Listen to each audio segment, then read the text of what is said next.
Hello and welcome to Where the Living Room Used to Be, a podcast about Rhode Island's music scene.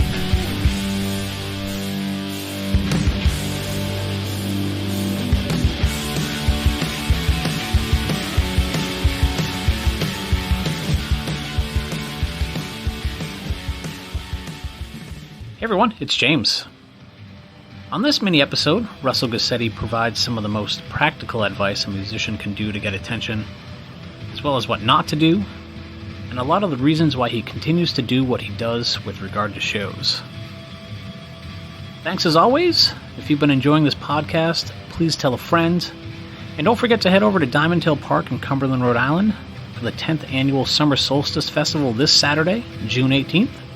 You can find more info about this amazing Celtic and world music festival at riverfolk.org.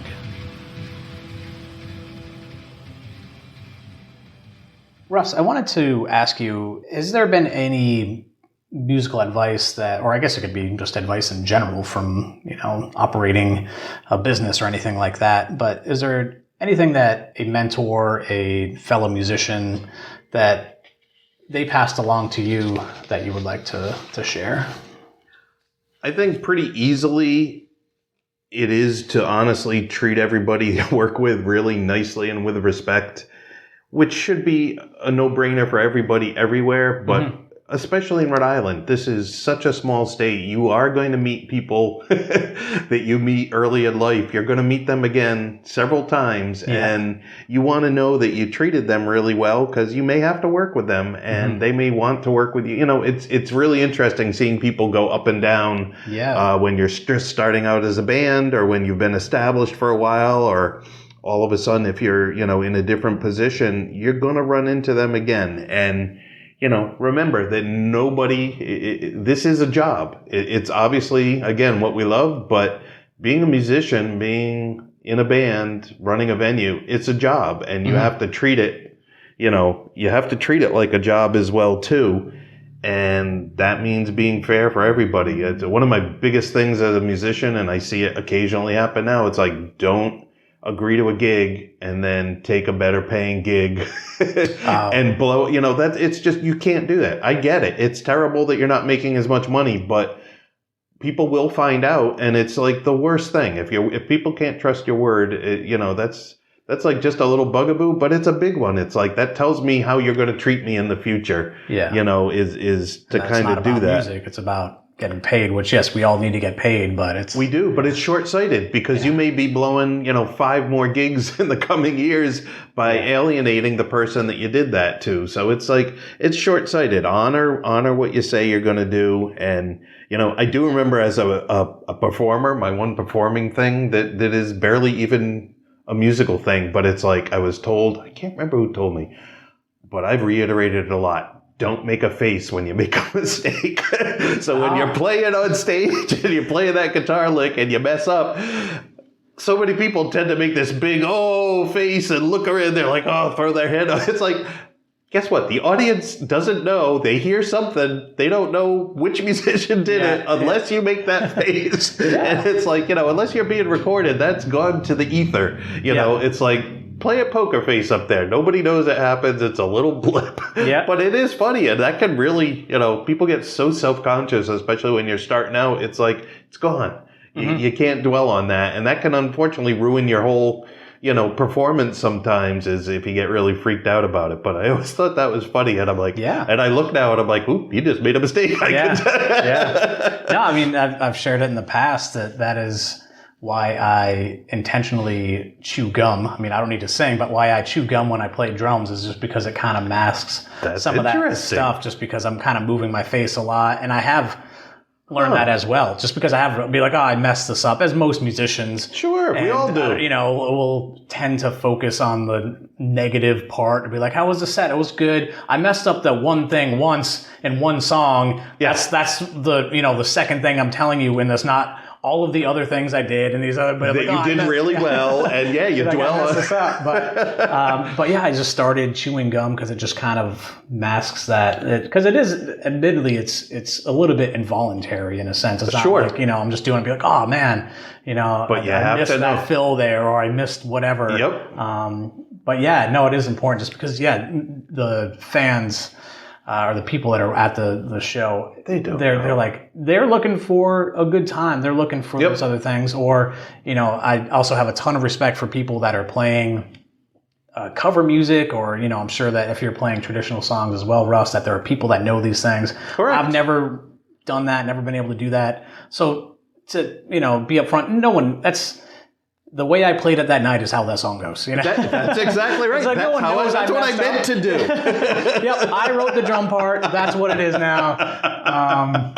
But yeah, it's as long as I don't have this like very visible from the audience motion, then no one really knows. Unless I completely train wreck it. I'll have to watch and see if you like blow a bubble when you make a mistake. There's going to be something telltale. I'm like, I'll bite. There's no, but unless I like train wreck the entire rhythm, but that's an important thing, and just trying to be in the moment, I think, is also just the biggest thing, and just it really is like enjoying the experience and not dwelling about all this other stuff. Because it is. People are there to support you. It's like people sometimes think it's a challenge relationship, and it's not. An audience is there because they want to have fun, just like you said. It's like, it's not about you all the time. It's about them. That's exactly the bottom line. And that comes with age. It comes with, from doing it for a while. So. Yeah, I'll ask people, how was the show? Be like, that was good. Did you have a good time? Exactly. Oh, you had a good time? Awesome. Yeah. That is the exact correct way to put it. That's my perspective on that stuff. Agreed. But yeah, I mean, from your own experience of playing music for decades, taking lessons, running a venue of this size and longevity, is there something that you've learned over that time that, from actually doing these things that you would like to share? Yeah, I think some of it is piggybacks on kind of what I was saying. It's be open to the experience, find out what you're good at and do that. Who knew when I started, I didn't know that I would be really good at or love actually being on the venue end of things. I always thought I'd be playing music and be that side of it. And now I'm not. I think to myself, I really haven't played music in 2 years. Everyone else picked up an instrument and learned a new instrument during COVID. And I was just, I became a grant writer and wrote grants and, fixed my roof at the theater. It's really funny, but it's like just to be open to all of that and just, be supportive of other musicians that are around as much as you can. I do try to tell, and venues can be guilty of it too, but I know as a venue, I work really hard to promote gigs in every way I can. And those ways are less and less as you don't get the newspaper coverage you used to and this or that. But it's like, I always have a thing with a lot of musicians are like, I don't have time, or I don't know how to use Facebook, or I don't do any social media at all. Or, I hate politics, I can't be on Facebook. I'm like, okay, I respect that. It's not fun being on Facebook all the time, but it's a tool. And you need to be able to, if you as the band or musician are not promoting the gig to your friends and fans, I can't reach them as the venue. So all of a sudden, you're not doing your job. I can only reach my fans and I can reach the general public in as many things there are. But it's like, it is a two-way street. Everybody needs to work hard to make a gig as successful as possible. And that includes, be smart, especially in Rhode Island where it's so small. Don't take a gig a week before, that has a cover charge, especially if it's a higher cover charge, and play a free gig. It's like you're not, it's just not helpful for anybody, because if there is not a good crowd, generally you're working for, a guarantee and then a split of a percentage, at least where I am, I always offer a guarantee. That was one of my biggest things. As a musician, I said, I vow no one will ever work for not a guarantee, but then the incentive is the split after, expenses. And, you got to work with me to get a crowd in here. Yeah. It's that simple. And who will I invite back? I'll invite back people who actually I know worked it. Yeah. I've learned to be the master of looking at the Patriots schedule and the Celtics schedule. I'm very pleased to say that my Solstice Festival is not on the day of a Celtics game 6 or 7. But it's crazy. The things, that's what you compete with. You're not just competing with other venues and other bands playing. You're competing with everything that's going on. Oh, there's a water fire tonight. Okay, many people will go here. Oh, there's a, it's like you gotta be as the venue, you gotta be smart and make it as easy as possible, or make it more attainable to get people in. But that's what you do rely on. It's like it's a two-way street of needing both performer and venue to work as hard as they can. Yeah. No, it's great to hear. I mean, I've recently done a show with the Warren House of Pizza. The owner there wanted to bring in some music. He's a musician himself, like plays jazz and a bunch of other stuff. Mm-hmm. He printed up the poster that I designed and like hung it up around town. And That's awesome. Like honestly, it was just really cool to see that. I mean, I've played 1,000 shows. That's and awesome. I've worked with a lot of people and it's no disrespect to anyone that's done that stuff. I get the time crunch and all that stuff. But when he's like, hey, I printed some up and I hung some up, I was like, wow, that's really cool. Because I am a person in a band that will still design flyers and print them up and hang them up. Like it's just part of the experience of doing a show for me. Exactly. Back in the day of hanging stuff up on Thayer Street and all of this stuff is just kind of part of the overall experience. It's not just that night for me, personally. Yeah. And again, a lot of the other venues are doing stuff through social media, and that is fantastic as well. But again, just for me, it was just cool of like, oh, this person has actually printed up some of the flyers and showing some initiative. Absolutely. Just put up as a couple of coffee shops, whatever. So, because we know the struggle of doing this stuff. Like, of course, it's not an easy road to be a musician most of the time. No, and even when you do get to a level of success, it's a whole different level of it not being easy. So that is correct. So I just really love what you said of just doing the stuff together and.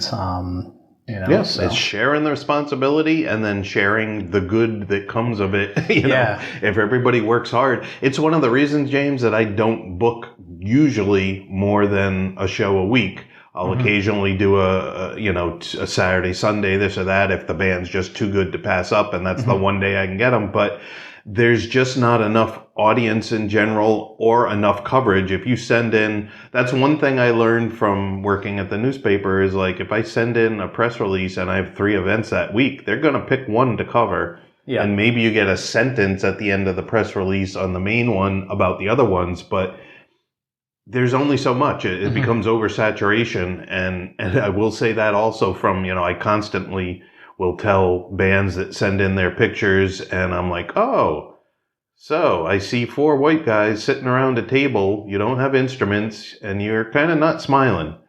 So I've been in that newsroom where the editors are picking the picture that's going to go in the art section. Yeah. And that's not going in the art section. I get it. You're a musician. You don't want to hold your instrument. But guess what? It's the only way in a quick identifying, I turned the page and, there's some guys holding some instruments. Oh, that instrument looks cool. I haven't seen that. Yeah. That picture runs.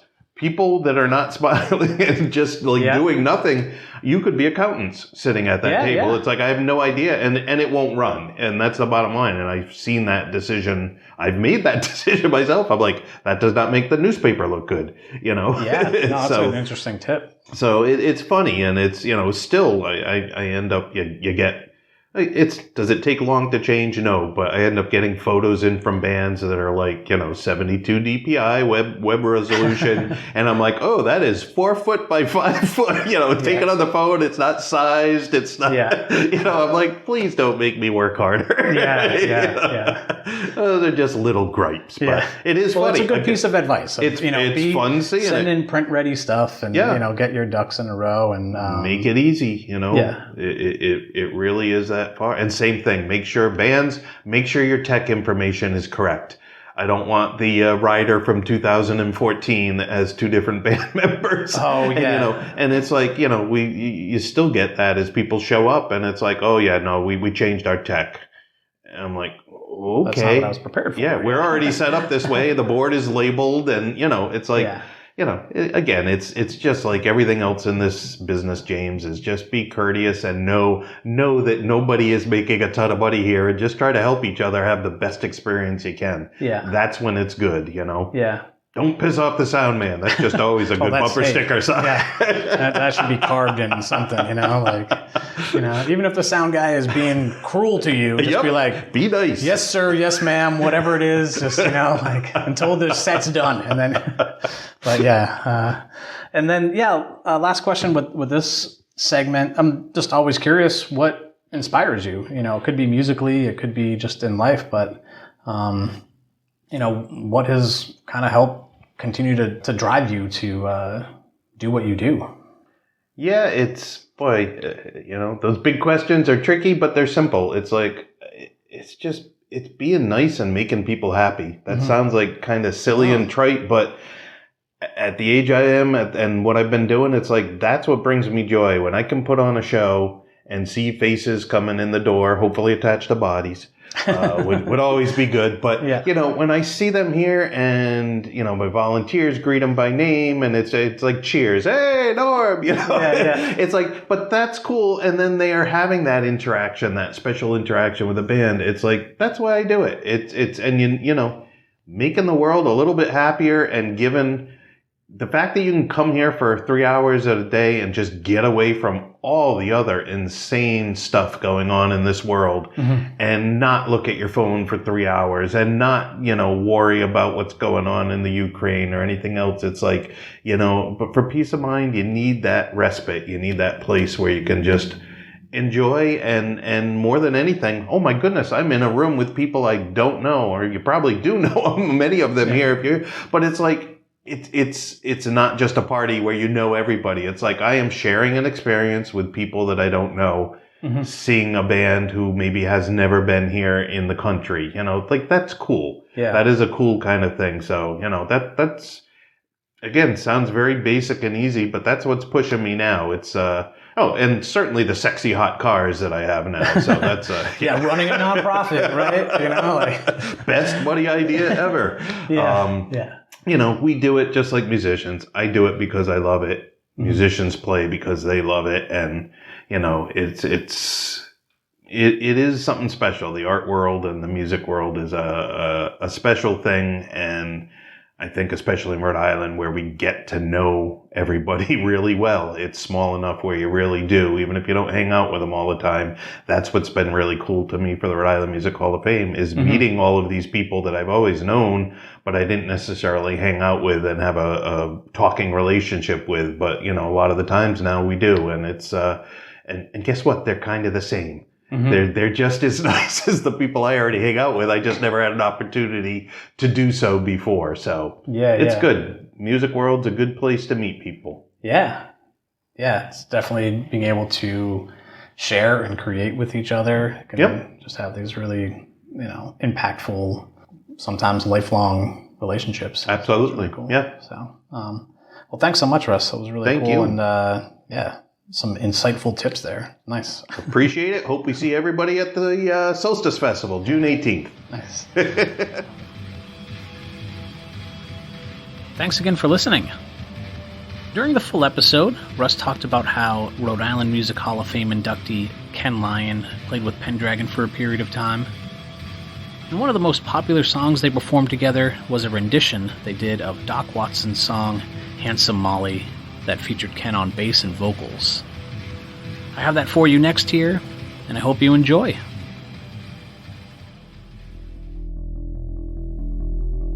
Well, I wish I was in London,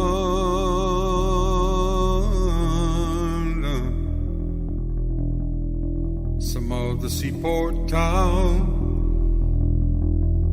I'd set my foot on a steamship and sail the ocean round.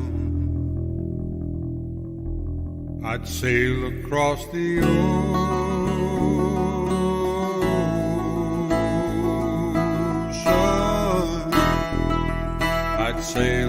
across the sea and think a handsome Molly wherever she may be.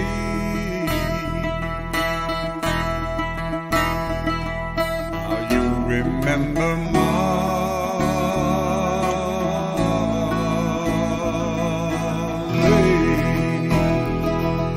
you gave me your right hand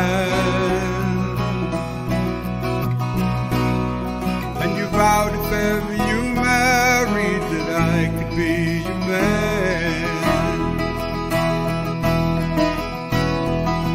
I saw you in church last Sunday.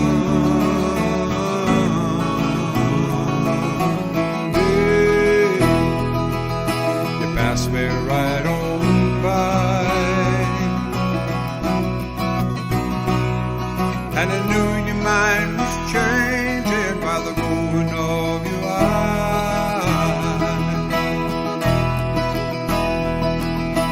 Wish I was in London,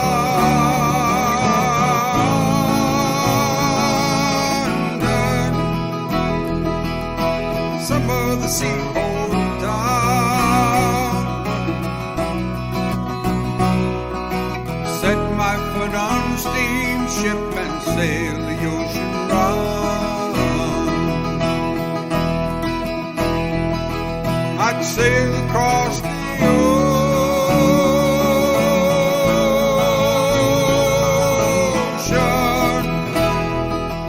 I'd sail across the sea, I'd think a handsome Molly wherever she may be.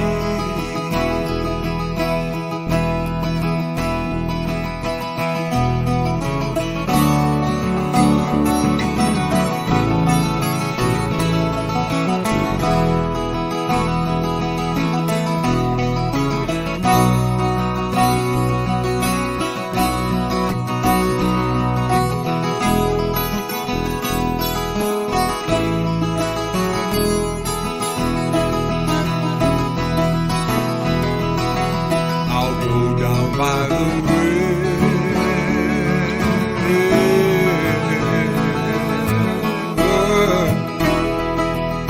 when everyone's asleep.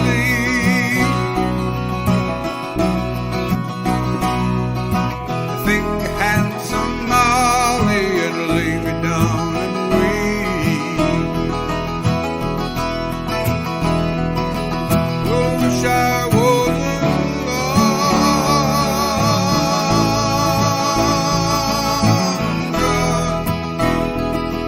London, some other seaport town.